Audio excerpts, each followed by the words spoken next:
श्री स्वस्थानी व्रत कथा अष्टाशुचदलेष्वेषु मातृकाष्ठस्थितास्तथा खड्गं त्रिशूलं चोर्धं च अर्धे च वरमुत्पलं चतुर्भुजा त्रिनेत्रा च सर्वालङ्कारभूषिता सुवर्णवद्विका सा वा स्वस्थानी जगदीश्वरी। अथ प्रारंभ पुष्पांजलि। ओम यं ब्रह्मा वरुणेन्द्र रुद्रमरुतः स्तुन्वन्ति दिव्यैस्तवैर्वेदैः साङ्गपदक्रमोपनिषदैर्गायन्ति यं सामगा ध्यानावस्थित तद्गतेन मनसा पश्यन्ति यं योगिनो यस्यान्तं न विदुः सुरासुरगणा देवाय तस्मै नमः। श्रीमच्चन्दन चर्चितो जलवपुः शुक्लाम्बरा मल्लिका मालालङ्कृतकुण्डला प्रविलसन् मुक्तावली शोभिता सर्वज्ञान निदान पुस्तकधरा रुद्राक्षमालाकरा वाग्देवी वदनाम्बुजे वसतु मे त्रैलोक्य माता चिरम् मुखं करोति वाचालं पङ्गुं लङ्घयति गिरिं यत्कृपातमहं वन्दे परमानन्दमाधवम्। नमो भगवते तस्मै व्यासायामि ततेजसे प्रसादात् वक्ष्यामि नारायण कथामिमां। नारायणं नमस्कृत्य नरं चैव नरोत्तमं देवीं सरस्वतीं व्यासं ततो जयमुदीरयेत्। जय श्री स्वस्थानी माता। श्री स्वस्थानी व्रत कथा अथ षष्ठोऽध्यायः। कुमारजी आज्ञा गर्नुहुन्छ, हे अगस्त्य मुनि, एक दिन दक्ष प्रजापतिले आफ्नी स्त्री बिरणीसित भने, हे बिरणी, हामीले अश्वमेध नामको यज्ञ गर्न चिताएको धेरै भयो। त्यो यज्ञ गरौँ, सामग्री तयार गर्न लगाऊ। महादेव र सतीदेवी बाहेक अन्य छोरी ज्वाइँ ब्रह्मा विष्णु आदि देवता ऋषि यक्ष गन्धर्व किन्नर दैत्य नाग अप्सरा र 10 दिक्पाललाई निमन्त्रणा गर्न पठाऊ। आफ्ना स्वामी दक्ष प्रजापतिले यस्तो भनेको सुनि बिरणीले सबै सामग्री तयार गराइन्। श्री महादेव र सतीदेवी बाहेक सबै छोरी ज्वाइँ ब्रह्मा विष्णु आदि देवता ऋषि यक्ष गन्धर्व किन्नर दैत्य नाग अप्सरा र 10 दिक्पाललाई निमन्त्रणा गर्न पठाइन्।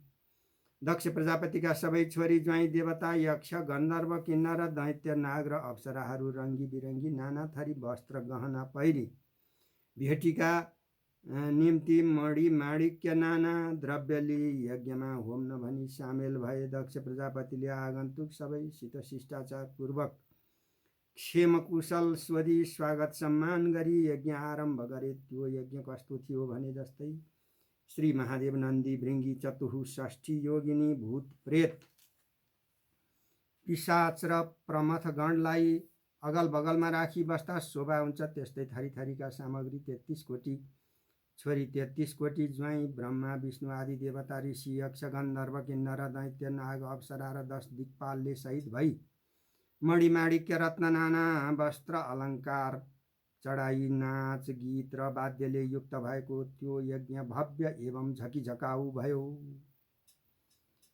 यस्ता तरले उत्सवका साथ यज्ञ भइरहेको थियो। त्यसै समयमा नारद ऋषि को आए को आएनन् भनी यताउति चारैतिर हेर्न लागे। दक्ष प्रजापतिका 33 कोटी कन्या ब्रह्मा विष्णु आदि 33 कोटी देवता ऋषि यक्ष गन्धर्व किन्नर दैत्य नाग र अप्सराहरू सबैलाई देखे, तर महादेव र सतीदेवीलाई देखेनन्। त्यसपछि नारदले विचार गरे, बिना महादेव दक्ष प्रजापतिको यज्ञ कसरी पूर्ण होला? निम्ता गर्न बिर्सेर हो कि वा उनीहरूलाई नै फुर्सद नभएर हो कि? विचार गरी हेरौँ। यस्तो विचार गर्दै नारदजी उहाँदेखि अन्तर्धान भई कैलाश पर्वतमा पुगे। यता कैलाशमा त्यस दिन महादेव सतीदेवीलाई, हे प्रिय, आज हामी जुवा खेलौँ आऊ भन्नु भएर सतीदेवीले हवस् भनी पासा ल्याइन्। दुईजना जुवा खेल्न लागेका थिए। खेल्दा खेल्दैमा सतीदेवीले जितिन् र महादेवलाई गिज्याउन लागिन्। शिवले रिसाई झोली थाप्नु भयो, त्यो पनि जितिन्। फेरि त्रिशूल र डमरू थाप्नु भयो, त्यो पनि जितिन्। फेरि नागका गहना थाप्नु भयो, त्यो पनि जितिन्। त्यसै समयमा दक्ष प्रजापतिका निम्तामा जाने अरू विमानमा चढी खेल्दै गएका देखिए। त्यस्तो देखि सतीदेवीले महादेवसँग बिन्ती गरिन्, हे प्रभु, ती विमानमा जान लागेका को हुन्? आज्ञा गर्नुहोस्। यस्तो सुनि महादेव आज्ञा गर्नुहुन्छ, तिमीलाई के धन्दा पर्यो? अरू जेसुकै गरून्, तिमी आफ्नो काम गर। महादेवका यस्ता वचन सुन्दा सतीदेवीले केही बोल्न नसकी तलतिर हेरिरहन्। महादेवले हाँस्दै फेरि मुकुट थाप्नु भयो, त्यो पनि जितिन्। यसरी धेरै बाजी हार्दा केही हार मानी महादेव हाँसिरहनु भयो र सतीदेवीले बिन्ती गरिन्, तपाईँका सबै वस्तुहरू मैले जितीसँगै अब के थाप्नुहुन्छ थाप्नुहोस्। यस्तो सुनि महादेवले अब मेरो अङ्ग थाप्छु भन्नुभयो। तब सतीदेवी बिन्ती गर्दछिन्, हे प्रभु, केही गरी मैले हारेँ भने तपाईँको अङ्गको सट्टा मैले कुन वस्तु चढाउनु? यो संसारमा हजुरका गाँठको सट्टा दिने लायकको अर्को कुनै वस्तु छैन। फेरि हजुरको अङ्ग जुवा खेली जिती मेरो गराइ राख्नु पर्दैन। जुन दिन मेरा बाबा महतारीले हजुरका हातमा तिल कुश राखी मलाई कन्यादान दिए, त्यसै दिनदेखि हजुरको अङ्ग मेरो र मेरो अङ्ग हजुरको भइसक्यो। यसमा केही फरक छैन, हजुरको अङ्ग थाप्नु पर्दैन। सतीदेवीले यस्तो बिन्ती गर्दा महादेवले अति खुसी भई, धन्य धन्य तिमी भन्नुभयो। यस्ता तरले जुवा खेलिसकी दुवै स्त्री पुरुष मिठा मिठा कुरा गरिरहेका थिए। त्यसै बेला त्यहाँ नारद ऋषि पुगेर श्री महादेव र सतीदेवी दुवैका चरणमा साष्टाङ्ग दण्डवत गरी अञ्जली बाँधी खडा भइरहे। श्री महादेव कस्ता भने, जटाको मुकुट गराई, बाघको छालाको पटुका बाँधी, हात्तीको छाला ओढी, आङभरि खरानी घसी, ठाउँ ठाउँमा सर्पका गहना लगाई, नरमुण्डमाला गलामा लगाई, सतीदेवीलाई काखमा लिएका र कोटी सूर्यको जस्तो तेजले झलमल भएका हुनुहुन्थ्यो। नन्दी भृङ्गी भूत प्रेत डाकिनी र बोक्सी द्वारमा राखी सतीदेवीका साथमा रहेका यस्ता श्री महादेवलाई नारदले देखी अत्यन्त हर्षका साथ बारम्बार चरणमा दण्डवत प्रणाम गर्दा भए। नारद ऋषिले यस्ता तरले भक्ति गरेको देखि श्री महादेवले मनमा अति आनन्द मानी खुसीले गदगद भई हाँस्दै आज्ञा गर्नुभयो, हे मुनि, तिमीदेखि मेरो मन अति आनन्दित भयो, वर माग। यस्तो सुनि नारद केही भन्न नसकी चुप लागि खडा भइरहे। फेरि महादेवले यहाँ आउनको कारण भन भनी आज्ञा गरेको सुनि नारद बिन्ती गर्दछन्, हे प्रभु, अरू थोक के चाहिन्छ र मागौँ? सदाकाल हजुरका जप र ध्यानमा मेरो चित्त लागिरहोस्। हे परब्रह्म, म यहाँ आउनको कारण यही हो कि दक्ष प्रजापतिले अश्वमेध यज्ञ गर्न लागेका छन्। त्यहाँ स्वर्ग, मर्त्य र पाताल तीनै भुवनका देवता वशिष्ठ प्रभृति ऋषि यक्ष गन्धर्व किन्नर दैत्य नाग अष्टवसु दश दिक्पाल ब्रह्मा विष्णु सहित सबैका स्त्री पुरुष यज्ञमा उपस्थित छन्। मैले त्यस यज्ञशाला प्रदक्षिणा गरी हेर्दा त्यहाँ तपाईँ दुवैलाई देखिन। अरू सबै देवताहरू आफ्ना अंश पाई खाई आनन्दमा रहेका छन्। यज्ञका कर्ता भोक्ता हजुरलाई किन नडाकेको होला? म त छक्क परेँ, के कसो हो बिन्ती गरौँ भनी आइरहेछु। हे गौरी शङ्कर, यसको मतलब केही बुझ्न सकिनँ। यसरी नारद मुनिले बिन्ती गरेको सुनि सतीदेवीले आफूलाई अति अपमान गरेको ठानिन् र त्रैलोक्यनाथ श्री महादेवसित बिन्ती गरिन्, हे जगदीश्वर, हामी दुईलाई मात्र किन छुट्याए? नारायण आदि 33 कोटी देवता ऋषि यक्ष गन्धर्व किन्नर दैत्य नाग अप्सराहरू, फेरि मेरा बहिनीहरू र 10 दिक्पाल सबैलाई भने डाक्न हुने, हामी दुईलाई मात्र नडाक्ने भनी गुनासो गरी आँखाबाट आँसु बगाई रुन लागिन्। यसरी सतीदेवीले दुःख मानेको देखि श्री महादेव आज्ञा गर्नुहुन्छ, हे प्रिय, तिमी दुःख कति नमान, किनभने तिमी नरुचाएकी छोरी, म मन नपरेको ज्वाइँ डाकेनन् त जान देऊ। त्यस कुरामा तिमीले दुःख मान्नु पर्दैन। तिम्रो म छँदैछु, त्यसको यज्ञमा नगएर हुने पो के छ र? अनि गएर पाउनु पो के छ र? यस्ता तरले श्री महादेवले सतीदेवीलाई सम्झाउने बुझाउने प्रयास गर्नुभयो। फेरि जिद्दी गर्दै सतीदेवी भन्दछिन्, हे स्वामी, त्यस्तो आज्ञा नहोस्, मलाई यज्ञ हेर्न साह्रै मन लाग्यो। आज्ञा पाए नारदजीका साथ गई त्यो यज्ञ हेरी आउने थिएँ। यति भन्दै बहुतै ढिपी गरी श्री महादेवका पाउमा छाँद हाल्न लागिन्। त्यस्तो चाला देखि महादेवले, हे प्रिय, यस्तो लिडे ढिपी नगर, किनभने तिमी सधैँ आफ्नो मान मर्यादामा रहेकी, त्यहाँ गएपछि अपमान भयो भने चित्त दुख्नेछ। फेरि त्यस बेला के गरौली? यस उसले जाने काम नगर भने श्री महादेवले चारैतिरका दृष्टान्त दिएर बुझाउने प्रयास गर्नुभयो। त्यस्तो गर्दा पनि आफ्नो हट नछोडी कैलाशबाट नारदका साथ सतीदेवी दक्ष प्रजापतिको यज्ञमा पुगिन्।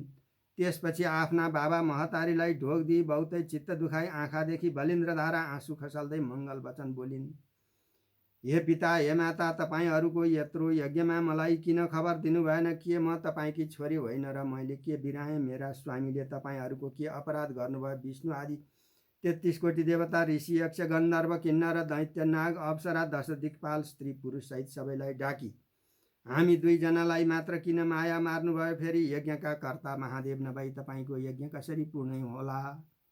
यज्ञको फल दिने पनि उनै हुन्, फेरि सृष्टि स्थिति र संहार गर्ने पनि उनै हुन्। हे पिता महादेव नभई यज्ञ गरेको केही फल छैन। हे पिता यज्ञकर्ता नभएको अपुरो यज्ञ किन गर्नुभयो? हे पिता तपाईँको जय हुने छाँट म देख्दिनँ। श्री महादेवलाई तुरुन्तै डाक्न पठाउनुहोस्, उहाँ पछि तपाईँको यज्ञ पुरा हुनेछ, फल मिल्नेछ। हे पिता शङ्करलाई अशङ्कर गरी उनको भावै नराखी तपाईँले यज्ञ गर्नुभयो।